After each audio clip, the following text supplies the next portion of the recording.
He said, our Father which art in heaven, hallowed be thy name. Jesus uses the word hallowed, which means you come to him reverencing him, sanctifying him, worshiping him. It also means royal protocol. So it's before you ask for anything, you have to first be in relationship and he has to be your father. You have to know that your source is in heaven, and then you have to reverence him. You have to hallowed be thy name. You have to sanctify, worship him, and understand royal protocols. Before you ask for anything in his kingdom, you must give him praise first. Somebody say, I got to give him praise first. Look at y'all.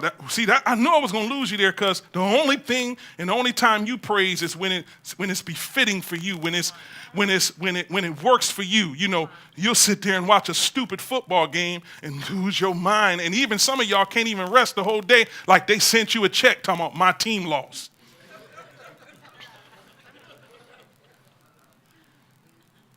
I love sports, but you ain't going to never hear me say my team lost. I'll say the Giants lost. Man, I see your team did bad this year. No, they didn't. I ain't on that team. I ain't about to lose no sleep over the Giants, because trust me, they ain't losing no sleep over me. My team lost. I'm so depressed. You depressed, your emotions are connected to a team? But you too cool to praise the Most High, who you say is your father?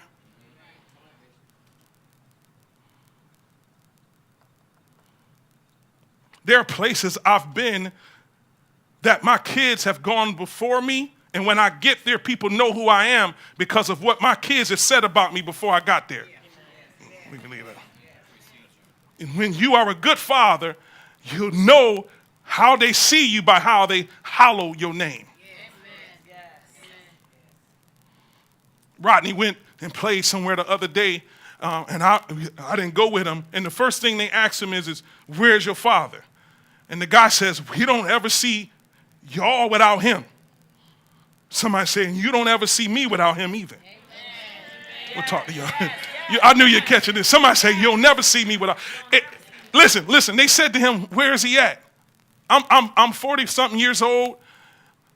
And listen, when I walk in the Boys and Girls Club like I did the other day, I came by myself, and the first thing everybody else said is, where your kids at?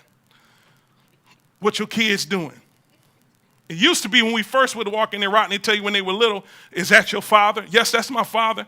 Y'all all three got the same father? Yeah, we all got the same father. Why he always with y'all? I don't know, because he my father. When you used to somebody being with you, you don't even know how to explain it. Y'all still missed it again. They still missed it again. When you used to your father being with you, you don't even know how to explain it. You're like, because he's my father. See, the other kids they don't have their fathers around. So they don't understand that what is common to him is not common to them. So they're trying to understand and get some intel on how this works. Every time I see y'all, I see your father. Every time I see y'all, I see your nourisher. Every time I see y'all, I see your provider.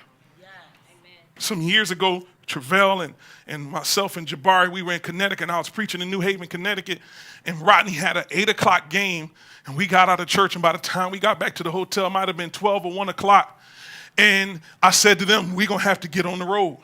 I said, because my son got an 8 o'clock game, and as his father, I got to be there.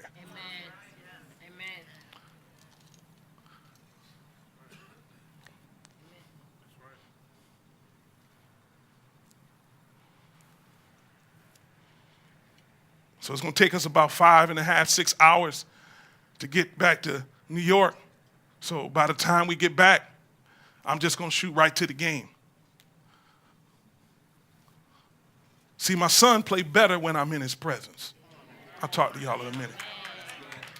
I'm trying to give you some natural truth so you'll understand this from a spiritual place. My son performs better. And he was in that layup line, and when I walked in, he said, I knew you'd be here. How many people know your father will be there? man, he started laying it up a little different. He said, I knew. And there's many times where I've done that. And I said, well, I'm not going to come in and I'll drive somewhere. When he was in college, I'll drive somewhere to go see him play. Well, he's still in college. What I'm talking about, when he wasn't injured, I would drive somewhere to go see him play. Or Tyler be playing somewhere and I'll show up. And their friends would be like, who is that? And they'll go, that's my father. He came all the way to here to see you play. You may not get but 10 minutes, 15 minutes. But my father knows he got to be present. Oh. Y'all ain't gonna help me. Somebody holler, because he's my father. Don't let nobody deceive you that your father is not with you. In the men's meeting, he told them, he said, when I hear God speak, he sound like my father. So that means that even when I ain't with him, I'm with him. How many people in here, your father speaks to you? Man, I'm gonna talk to some. Your father speaks to you, talks to you, lets you know you belong to him. Somebody just holler, I ain't never been by myself. And touch 3 people and say, I ain't even come here today by myself. Got my father with me. Hallow, it means to sweeten them up and tell them how great he is. When the boys want something from me, they send Faith to sweeten me up. Go ask Dad if we can get a sheep pizza. No, send Faith. Because he won't tell Faith no. Faith will come in there and say, Dad, how you doing?